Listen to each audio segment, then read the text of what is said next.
Mr. Prime Minister, thank you very much for giving us this opportunity to speak to you. My pleasure.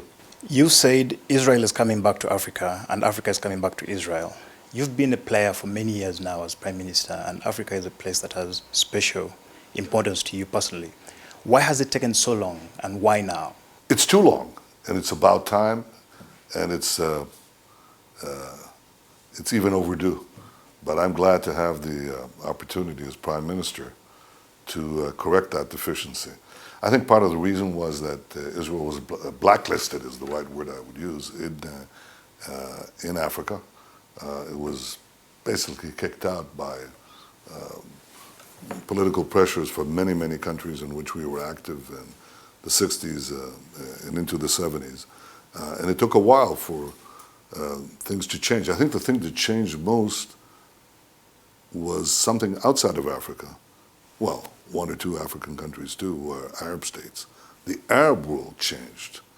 It hasn't changed formally, but it's changed informally, in that many Arab countries now understand that Israel is not their enemy, but their partner in fighting militant Islamist terror that threatens just about every country in the region and many, many countries in Africa. And equally, many African countries recognize that. So what the Arabs, many of the Arab states now understand, certainly many African countries grasp as well.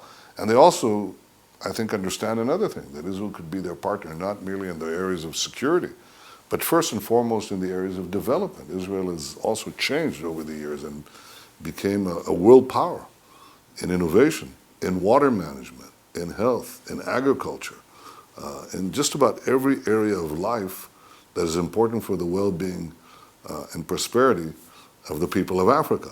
So when you have these two things finally congeal, a general political change in the world and in our region, in the Middle East, and the growing needs of security and development, Israel is a natural partner. And therefore, I've always wanted to have Israel come back to Africa, but I think what has changed now is that many African countries want Africa to come back to Israel.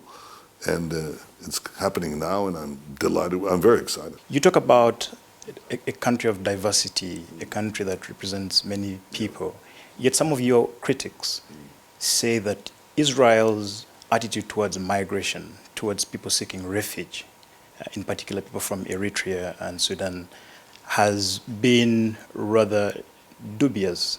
They point to the fact that, for instance, you've given asylum to only 4 out of 33,000 Eritreans, 1 out of 8,500 Sudanese. How should Israel, a country built by refugees, for refugees, a country that basically said those who need shelter, who need somewhere to go, how should it respond to people who are fleeing conflict and persecution in other areas? Well, look, the people who came here in very large numbers were job immigrants. They were healthy young men, typically in their early 20s, and they were not refugees. We've taken in people that we felt, our own brethren, the Jews of Ethiopia. We brought them in by the many thousands, as you know. There are 100,000 Ethiopian Jews in Israel. Security is obviously a big area where Africa can work with Israel, but you've also said that you like to see African countries change the way they vote at the UN. How much of this thrust to Africa is really to show up the numbers of the votes in the UN? You know, the UN Human Rights Council, I'll just give you how absurd this is. The UN Human Rights Council, okay, passes every year more resolutions against the democracy of Israel in the heart of this turbulent region of the Middle East than all the other countries combined, including North Korea, including Iran, including Syria. It's absurd. So why not correct this absurdity? Why not have a more balanced and equitable reflection of A, of the truth, and B, of fairness in international forums? And yes, of course I seek that. I'm quite open about it. But equally I seek those bilateral ties with so many states. Why not have with Africa what we have now with the countries of Asia, and frankly, with quite a few countries in the Middle East. I think it makes sense on every way that you look at it, bilaterally, multilaterally. And I'm very excited about this visit.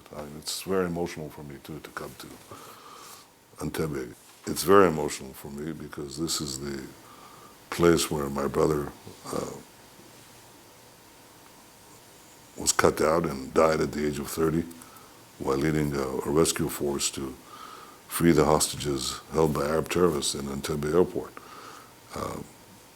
I regret that I could never get my parents, my late father, who was a great historian, when President Museveni invited me and my family to come. It was very kind and had a very moving ceremony conducted by Ugandan soldiers for the fallen soldier. I wanted my father to be there, but I thought that he might not survive the emotion that I felt. He was in his 90s at the time. So he didn't come there, but I felt a tremendous emotion, sadness too, but also a closing of the circle. My brother landed in the pitch of darkness to save our citizens, and here I come to Africa, a different government, a different relationship, in broad daylight, being welcomed by the president of Uganda. There'll be other African leaders there. It's both important for us on the national and international level, but for me, it's a personal journey of the deepest sentiment. So I'm very emotional about this visit. Should we expect any concrete cooperation on terrorism and security with East Africa in particular? Yes.